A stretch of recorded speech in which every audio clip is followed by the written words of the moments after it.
বেলেঘাটায় বিক্ষোভের মুখে এবার তৃণমূল বিধায়ক কুণাল ঘোষকে ঘিরে বিক্ষোভ দেখানো হয়, চোর স্লোগান ওঠে।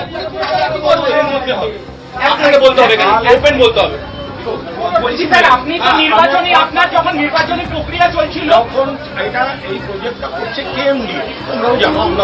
অবশ্যই এবার কেএম নিয়ে যখন পুজো দিচ্ছেন এত ফটাফট শুনে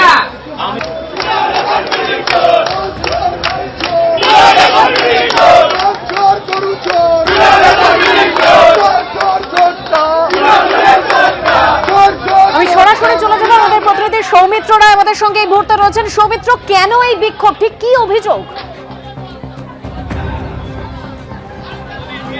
দেবস্মিতা, দেখো, বেলেঘাটা বিধানসভার 28 নম্বর ওয়ার্ডে কাউন্সিলর ওপরে যে মানুষের যে রাগ, কাউন্সিলর অয়ন চক্রবর্তী তার উপরে মানুষের রাগ, ক্ষোভ, সেই জনরোষ আছড়ে পড়ল বিধায়ক কুণাল ঘোষের ওপরে। তার কারণ কাউন্সিলর অয়ন চক্রবর্তী, তৃণমূল কাউন্সিলর, তিনি এই মুহূর্তে এখানে উপস্থিত নেই।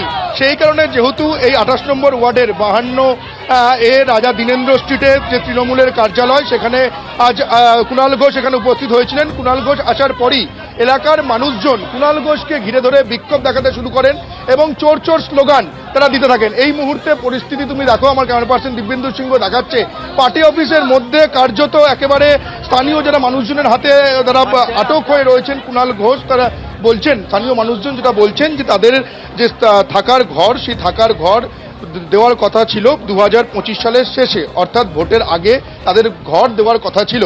সেই আশ্বাস দেওয়া হয়েছিল, কিন্তু 2025 পেরিয়ে 2026-এর মে মাস, এখনো পর্যন্ত তারা থাকার ঘর পাননি। সেই আশ্বাস পূরণ না হওয়াতেই এই সাধারণ যে মানুষ তুমি দেখতে পাচ্ছ, তাদের সেই ক্ষোভ, রাগ। এই মুহূর্তে পরিস্থিতি যথেষ্ট উত্তপ্ত রয়েছে।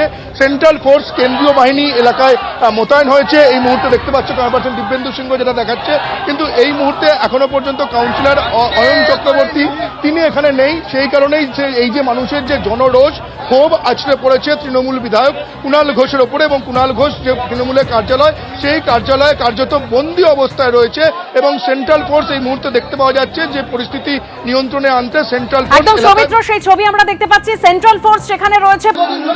5 বছর হয়ে গেল তারা ঘর পাচ্ছে না, দিনের ঘরের নিচে আছে। একবারও অয়ন চক্রবর্তী দেখতে গেল না যে এই ওয়ার্ডে কাউন্সিলর হয় দেখতে গেল না একবারও। আসলে এখন বিদেশ ভ্রমণ করতে গেছে ফ্যামিলি নিয়ে, কি করবে?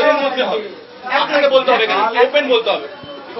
বলছি স্যার, আপনি তো নির্বাচনী, আপনার যখন নির্বাচনী প্রক্রিয়া চলছিল তখন এটা এই প্রজেক্টটা করছে কেএম নিয়ে, তোমরাও জানো।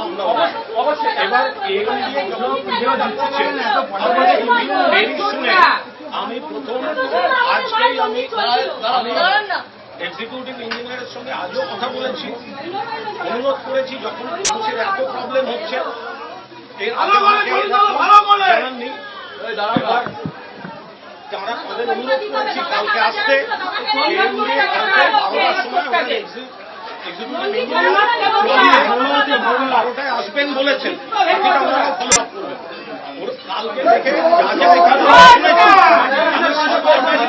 কেএমডিএকে জানিয়েছি তাদের যে এই প্রবলেম দেরি হচ্ছে,